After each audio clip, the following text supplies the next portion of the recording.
간증입니다. 크고 기이한 일입니다. 큰아들은 심한 사춘기로 중학교를 어렵게 졸업한 뒤 일반고에 겨우 진학했습니다. 저는 그런 아들을 보며 이제 한숨 돌리겠다 생각했습니다. 그런데 고2가 된 아들이 어느 날 제게 친구 관계에 어려움도 생기고 공부도 힘들어서 자퇴하고 싶어요 라고 했습니다. 그 말을 듣자 저는 하나님이 폭풍으로 나를 치시고 내 상처를 깊게 하시며 괴로움을 내게 채우시는 것만 같았습니다. 그 주에 저는 교회 소그룹 모임에서 이 일을 나누었습니다. 그러자 지체들은 아들의 힘든 마음을 채울해주고 공부는 안 하더라도 학교 출석만이라도 하도록 권면해보면 좋겠다고 이야기해 주었습니다. 그래서 저는 아들에게 그동안 힘들었겠다. 학업은 중단해도 학교는 드문드문이라도 나가자고 얘기했습니다. 그러자 아들은 그렇게 하겠다고 했습니다. 이후 아들은 1년 내내 게임만 하다가 가끔 학교에 출석했습니다. 그런 아들의 모습을 지켜보면서 저는 자녀 우상을 내려놓지 못하는 나를 심판하신 하나님께 회개하고 간구해야 함을 알게 되었습니다. 그러자 아들이 더 이상 밉지 않고 학교 생활을 잘 못하는 아들의 속마음은 더 힘들겠구나 생각되었습니다. 그래서 공동체에 내 죄를 나누고 기도하면서 아들의 밥을 잘 차려주고 아들이 편히 잠들 수 있도록 노력했습니다. 그렇게 1년을 쉰 아들은 고3 때 다시 학업을 시작했습니다. 또 20살이 되는 해 1월 1일에는 교회 청년부에 등록하고 제가 교사로 있는 청소년부의 스태프로 섬기겠다고 자원했습니다. 지금은 재수 공부를 하면서 예배를 사수하고 봉사도 하고 있습니다. 아들은 마음이 힘들 때 곰곰이 생각하는 시간을 보내며 하나님의 살아계심을 느끼게 되었다고 했습니다. 이 고백을 듣고 저는 하나님이 측량할 수 없는 큰 일을, 셀 수 없는 기이한 일을 행하시는 분임을 깨닫게 되었습니다. 힘든 학창 시절 가운데 아들을 만나주신 하나님 감사합니다. 적용하기입니다. 아들이 힘들어서 학원을 쉬고 싶다고 할 때 따뜻한 말과 음식으로 격려하겠습니다. 무기력한 고등학생 아들을 둔 친구에게 큐티인을 전해주며 주일 예배에 초청하게 했습니다. 네, 이 자녀 우상을 내려놓게 되었다라고 하잖아요. 참 이렇게 1년 내내 게임만 하고 가끔 학교 출석을 하는 이 아들을 보면서 무슨 가능성을 볼 수 있겠습니까? 우리가 할 수 있는 것은요, 인내밖에 없음을, 정말 인내하고 믿음으로 나아가면 하나님이 일하신다라는 것을 보여주는 거죠. 그렇기 때문에 우리에게 필요한 것은 나의 계획, 나의 시간표를 내려놓는 것이다 라고 할 수 있습니다. 네, 그래서 오늘 말씀 제목은 나의 삶의 주권을 내려놓을 때, 이 부분이 세상에서는요, 내가 내 인생의 주권을 내려놓을 때를 무능력하다라고 말하죠. 그렇지만 그 무능력해 보이는 순간이 하나님의 능력으로 덧입혀지는 시간이라는 것을, 내 삶의 주권을 내려놓는 만큼 하나님의 주권을 인정하는 것임을 알아야 합니다. 지금 욥이 그걸 훈련하는 과정 속에 있다라고 볼 수 있습니다. 1, 2절에 보면요, 욥이 대답하여 이르되 진실로 내가 이 일이 그런 줄을 알거니와 인생이 어찌 하나님 앞에 의로우랴. 욥도요, 지금 이 빌닷이 말한 것에 대해서 대답하는 내용이거든요. 욥도 알고 있는 게 있어요. 엘리바스도 그렇고 빌닷도 그렇고 하나님이 의로우신 분이라는 말에는 동의한다라는 거죠.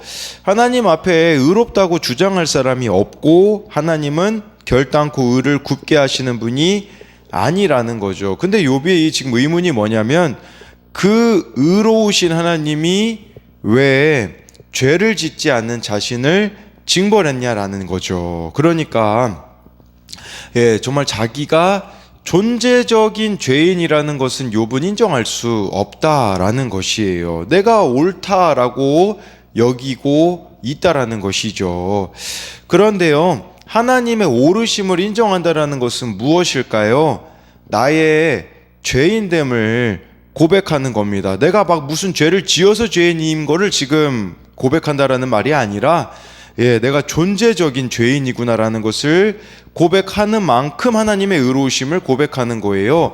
근데 우리가 생각하는 이 의로움이라는 것은요, 나의 열심, 그런 것들로 이렇게 의로움을 증명하려고 하니 이해가 되어지지 않는 일들이 많은 것이죠. 그래서 이것에 대한 적용 질문은요, 나는 하나님이 몇 프로 옳다고 생각합니까?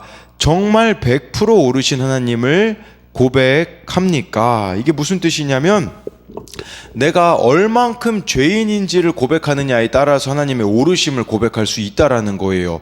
100% 오르신 하나님을 고백한다라는 것은 나는 100% 죄인입니다 라는 고백인데 정말 이 고백이 나오고 있느냐라는 것이에요. 네, 하나님의 오르심을 인정하는 만큼 자신의 죄인됨을 고백하기 때문이라는 것이죠.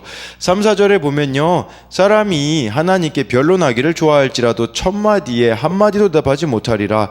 그는 마음이 지혜로우시고 힘이 강하시니 그를 거슬러 스스로 완악하게 행하고도 형통할 자가 누구이랴 해서요, 하나님은 지혜로우신 분이기에 하나님이 천마디로 논쟁을 벌인다고 할지라도 사람은 제대로 된 답변을 한마디도 내놓을 수 없다라고 이렇게 말해주고 있습니다. 그러면서요, 이렇게 5절부터 7절에 그가 진노하심으로 산을 무너뜨리시며 옮기실지라도 산이 깨닫지 못하며 그가 땅을 그 자리에서 움직이시니 그 기둥들이 흔들리로다. 그가 해를 명령하여 뜨지 못하게 하시며 별들을 가두시도다. 지금 욥이 이해하고 있는 하나님에 대해서 우리가 생각해 볼 수 있는 게 있어요. 산, 땅, 해 이런 것들이 등장한다, 별 이런 게 등장한다라는 것은 욥은 지금 하나님을 알기는 하지만 이 알고 있다라는 것이요, 자연 계시로만 알고 있다라는 뜻이에요. 그러니까 자연 계시로 아는 거, 우리는 이제 하나님을 특별 계시로 알잖아요. 특별 계시로 안다라는 것은 말씀으로 안다라는 것이라고 볼 수 있는데 욥은 지금 말씀으로 하나님을 만난 적이 아직은 없음을 보여주고 있어요. 또 5절부터 7절에는요, 하나님이 이 자연 만물을 질서 가운데 질서 정연하게 다스리고 계시다라는 것을 말해주고 있는 것이에요. 예, 그래. 그런데 이렇게 하나님은 질서적이신 분인데, 그러니까 쉽게 말하면 지금 욥이 말하고 있는 것은요, 이런 걸 이야기함으로써 왜 제 삶 가운데는 질서정연하게 일하시지 않습니까? 어찌 보면 지금 따지고 있는 것이라고 볼 수가 있는 것이겠죠. 왜냐하면 욥에게 지금 무너져야 되는 영역이 있거든요. 뭐 어떤 생각이 무너져야 되냐? 인과응보의 생각이 무너져야 되기 때문이에요. 내가 정말 심은 대로 거둔다라는 이런 식으로만 신앙을 대하고 있는 그 태도들이 이렇게 무너져야 되기 때문에 이런 또 고난이 왔다라고 할 수가 있어요. 8절부터 10절에요. 그가 홀로 하늘을 펴시며 바다 물결을 밟으시며 북두성과 삼성과 묘성과 남방의 밀실을 만드셨으며 측량할 수 없는 큰 일을 셀 수 없는 기이한 일을 행하시느니라. 계속해서 이 자연 만물을 이렇게 언급하고 있잖아요. 하늘을 하나님이 다스리시고 바다도 다스리시고 뭐 별자리와 같은 것들도 다스리신다라고 말해주고 있는 것이겠죠. 그런데요, 이런 식으로 하나님을 이해하게 되면요, 그냥 좋은 일이 있으면 살아계신 하나님인데 안 좋은 일이 있으면 살아계신 하나님이 아니라는 거죠. 10절에 이 측량할 수 없는 큰 일, 셀 수 없는 기이한 일을 행하신다라고 이렇게 말하고 있는데 우리가요, 하나님을요 정말 말씀을 통해서 알잖아요. 구속사로 하나님을 알게 되어지면 진짜 하나님의 큰 일, 기이한 일이 무엇일까요? 여기 큐티인 본문 해설에 나와 있듯이요, 건강과 재물의 산이 무너지는 거, 기둥같이 의지하던 가족이 흔들리는 고난에서 구원받은 게 하나님이 행하신 큰 일이라는 것이에요. 무엇보다도 가장 기이한 일이 있거든요. 그것은 무엇이냐면 내가 구원받은 것이라는 거죠. 그렇다면 이 하나님의 기이한 일을 우리들이 경험하기 위해서 필요한 것은 무엇일까요? 나의 주권을 내려놓는 것이에요. 정말 죽을 만큼 힘든 고난 가운데서 말씀이 깨달아지고 주님이 행하셨음을 고백하게 되는 일이 기이한 일이라는 거죠. 또한 내게 찾아온 이 힘든 고난은요, 하나님이 계시지 않는다라는 증거가 아니라 나를 구원으로 이끄시는 하나님의 크고 놀라운 계획이라는 것이에요. 감당할 수 없는 문제가 있다라는 거, 넘어설 수 없는 것과 같은 문제가 있다라는 것이 바로 나의 주권을 내려놓고 그때가 하나님의 주권을 저와 여러분들이 인정할 때 그것이 10절에서 말하고 있는 큰 일, 기이한 일이 될 수 있다라는 것을 믿어야 한다라는 것이죠. 그래서 이것에 대한 적용 질문도요. 가족과 형제에게 배반당한 일로 마음이 무너졌습니까? 이 고난이 나에게 크고 기이한 구원의 일을 행하시려는 하나님의 손길임을 믿습니까? 내게 찾아오는 모든 사건이 주께서 나를 위해 행하시는 크고 기이한 일이라는 사실을 인정합니까? 모든 사건이 하나님의 크고 기이한 일을 인정하는 것이라는 것을 우리가 고백해야 됩니다. 11절에요. 그가 내 앞으로 지나시나 내가 보지 못하며 그가 내 앞에서 움직이시나 내가 깨닫지 못하느니라 라고 이렇게 말해주고 있어요. 욥이요, 지금 하나님이 안 계신 것 같다고 느껴지고 있는 거예요. 왜 그럴까요? 우리 수준으로 하나님을 보기 때문에 그런 겁니다. 내 수준으로, 내 생각으로 하나님을 보면요, 안 계신 것 같다라고 여겨질 때가 저와 여러분들에게 너무 많다라는 거예요. 더 쉽게 말씀드리면요, 우리 수준으로 하나님을 억지로 끼워 맞힐 때 하나님이 안 계신다고 느껴져요. 우리가 알아야 되는 것은 하나님은 우리의 이해를 넘으신다라는 거예요. 우리에게 필요한 것은 믿음이에요. 믿음이라는 게 뭘까요? 이런 상황에서 내가 하나님께 맞춰지는 것이 믿음이다라고 볼 수 있어요. 하나님을 나에게 끌어다가 맞추려고 하는 게 아니라 내가 하나님께 맞춰지는 삶, 그게 바로 믿음의 삶이 아니겠습니까? 그래서 이것에 대한 적용 질문도요, 하나님을 내 수준의 생각과 삶의 영역으로 억지로 끼워 맞추려 하지는 않습니까? 내가 하나님께 맞춰져 변화되어야 하는 영역은 무엇이 있습니까? 12절 13절을 보면요, 하나님이 빼앗으시면 누가 막을 수 있으며 무엇을 하시나이까 하고 누가 물을 수 있으랴. 하나님이 진노를 돌이키지 아니하시나니 라합을 돕는 자들이 그 밑에 굴복하겠거든.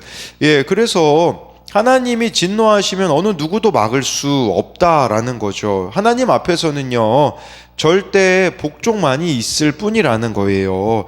그러니까 욥이 지금 자신의 이 주권이 무너지는 이 고난 앞에서 점점 깨달아가고 있는 게 있어요. 그건 뭐냐면 자신은 한없이 연약하며 아무것도 할 수 없는 무능력한 인생임을 깨달아가고 있는 것이에요.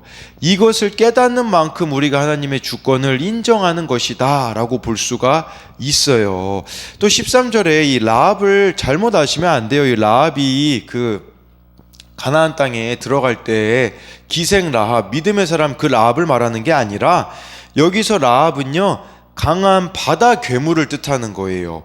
이 강한 바다 괴물, 라합을 돕는 자들이 그 밑에 굴복한다라는 것은 라합을 돕는 자들이 당연히 악한 존재들을 뜻하는 것이겠죠.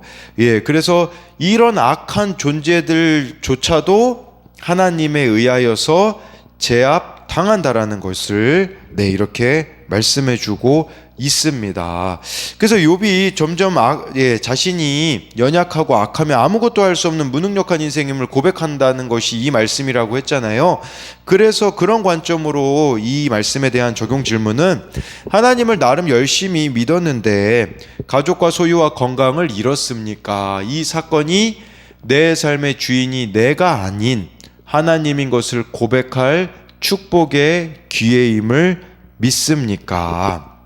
14절부터 16절을 보면요, 하물며 내가 감히 대답하겠으며 그 앞에서 무슨 말을 택하랴. 가령 내가 의로울지라도 대답하지 못하겠고 나를 심판하실 그에게 간구할 뿐이며, 가령 내가 그를 부르므로 그가 내게 대답하셨을지라도 내 음성을 들으셨다고는 내가 믿지 아니하리라 라고 이렇게 말해주고 있습니다. 하나님 앞에 연약한 인간 중에 하나인 욥이 어찌 물을 수 있겠느냐라는 것을 말하고 있어요. 욥은 이러한 하나님의 강함과 능력 앞에서 자신의 무기력함을 경험합니다. 그래서 욥이 아무리 의롭다고 해도요, 하나님의 강함에는 저항할 수 없고 항변할 수도 없기에 자신은 심판자이신 하나님께 간구할 뿐이며, 15절에 나와 있잖아요. 하나님께 간청할 수밖에 없는 존재임을 밝히고 있습니다. 예. 그리고요, 이 16절에 욥이 생각하기에는요, 욥이 아무리 부르짖어도 하나님이 자기의 기도를 듣지 않았을 거라고 말하고 있어요. 왜냐하면 이 고난 자체에 집중하다 보니까 하나님이 나를 미워하시는 것 같고 공격하고 있다고 욥이 느끼기 때문이라고 할 수가 있는 것이에요. 그만큼 하나님과 이 소통 부재를 겪고 있는 그것을 가슴 아파하고 있거든요, 욥은요. 그러니까 우리에게 있어서 진짜 괴로움이 뭔지를 한번 좀 생각해 봤으면 좋겠어요. 그것은 내가 세상에서 성공하지 못한 게 나의 괴로움인가? 아니면 하나님의 이 부재, 하나님의 임재하심을 경험하지 못하고 있는 게 나에게 괴로움인가를 돌아봐야 되는 것이겠죠. 그래서 이것에 대한 적용도요, 무엇이 나에게 있어서 괴로움입니까? 가지지 못한 세상 것들입니까? 아니면 하나님의 임재를 느끼지 못하는 것입니까? 저와 여러분들에게 있어서 진짜 괴로움이 이 하나님의 임재를 느끼지 못하는 것이 되었으면 좋겠어요. 그렇기 때문에 정말 단 하루도 하나님 없이는 살 수 없는 인생이 되는 거, 이런 인생이 정말 하나님의 100% 오르심을 인정하며 살아가는 인생이 아니겠습니까? 17절 18절에요. 그가 폭풍으로 날치시고 까닭없이 내 상처를 깊게 하시며 나를 숨쉬지 못하게 하시며 괴로움을 내게 채우시는구나 라고 이렇게 말해주고 있어요. 욥은요, 자신이 믿고 의지했던 하나님으로부터 버림받았다라는 생각에 숨쉬는 것조차도 괴롭다고 합니다. 괴로움을 내게 채우시는구나. 이 괴로움에 해당하는 히브리어를 보면요, 쓴 것, 괴로움, 쓰라림을 뜻합니다.